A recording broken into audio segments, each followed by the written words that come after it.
Welcome children to SV Union High School and Junior College. This is Deepa Phadke. This session we will be learning Standard 9th Political Science Chapter 1 Post World War Political Developments. So let's begin with the background. After learning self-government institutions, India's constitution, our political system, now we must get familiar with global historical events through the study of history. We will be studying India's relations with the world and some major global issues. We as a nation are dependent on other nations like an individual is dependent on other individual. Same way all nations are interdependent, follow some treaties or international system. So children, after studying, we have already studied local self-government institutions, India's constitution, our political system. Now it is the time for us to study India's relations with other nations at the international level, India's relations with the world, and some of the major global issues also we will be learning in this chapter. As an individual, we are dependent on each other. Can we live our life all dependent on our own self? No. In a society, we need some or the other thing from others. So we are dependent on other people in the society. Same way we as a nation also are dependent on other nations. When we think about natural resources, we are not equipped with all natural resources. Whatever resources we have, we utilize them, and accordingly whatever we need, we ask other nations to give it. So same way it happens with other nations. So same way we all are independent as nations. Let's learn what is this interdependence about. Every nation is dependent on other nation.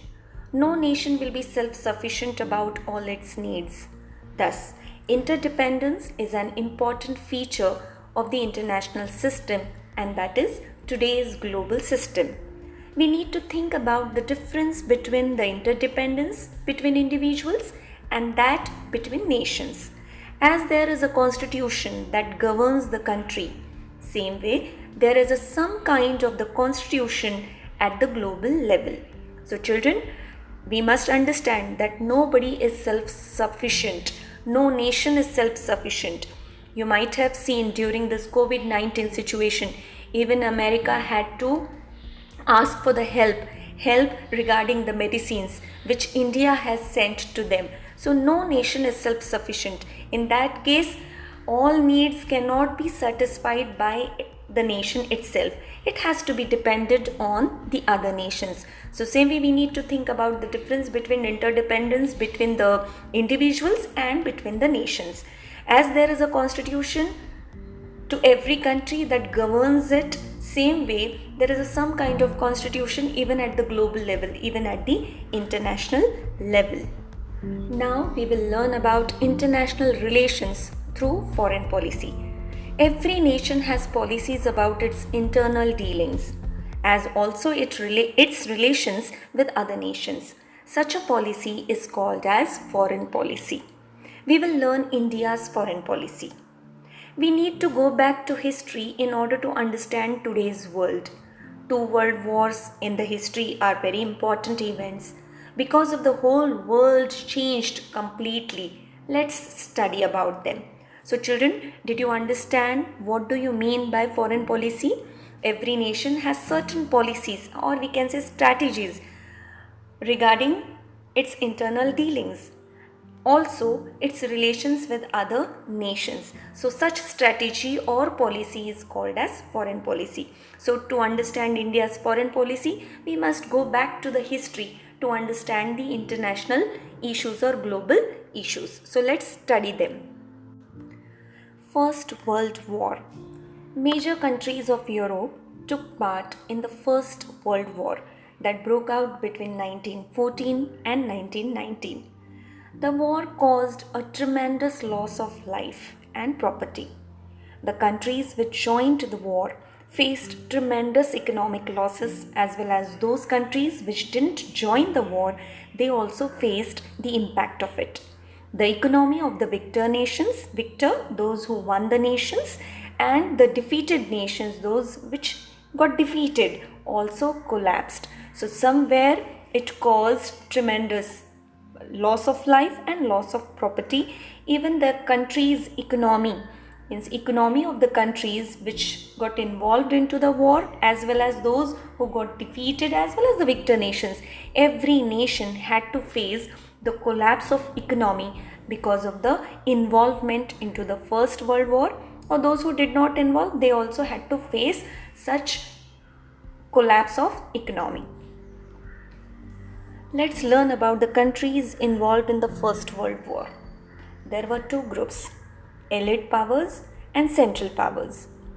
Britain, France, Russia, Italy and America were from Allied powers group, and Germany, Austria, Hungary, Ottoman Empire and Bulgaria were from the Central powers group. Children, you need to learn the names of these nations from these two different groups, because this question can come for complete the following table, complete the following web. So you must have clear-cut idea about the nations belonged to these two groups. After the war ended, the countries felt that such wars should not take place in future. Some measures need to be taken to achieve that end. So an international organization called the League of Nations was established out of this thinking. So this organization had the main responsibilities to avoid war. There were major changes in the European nations after the First World War. Many European countries had their colonies in the continent of Africa and Asia. Movements started in these colonies, which challenged the hegemony of the European nations. After the end of the First World War, the countries involved into the First World War, directly or indirectly, they had to face tremendous loss of life and property.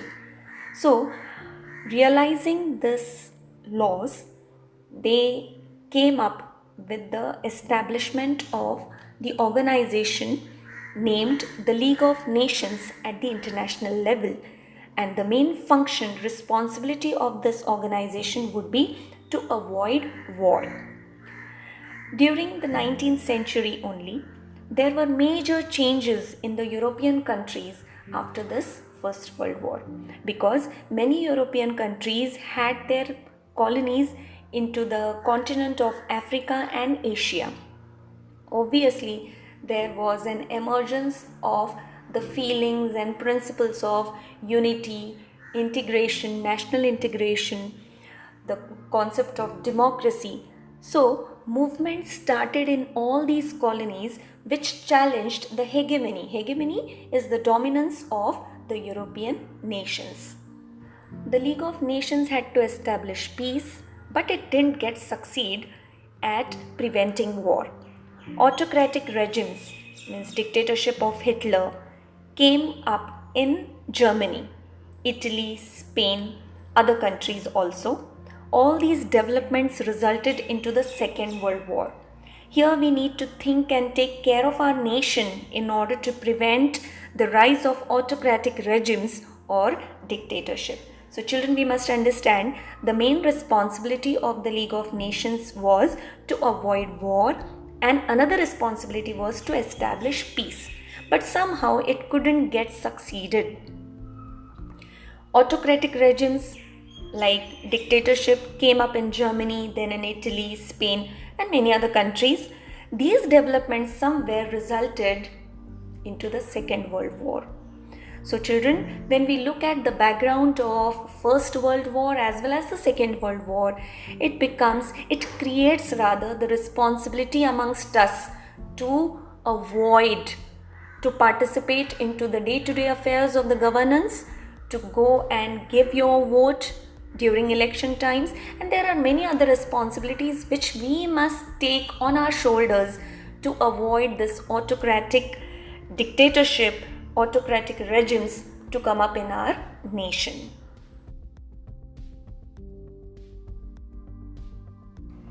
Children, we have completed Political Science first chapter up to the First World War. We will continue learning the same chapter in the next video. Till then, thank you.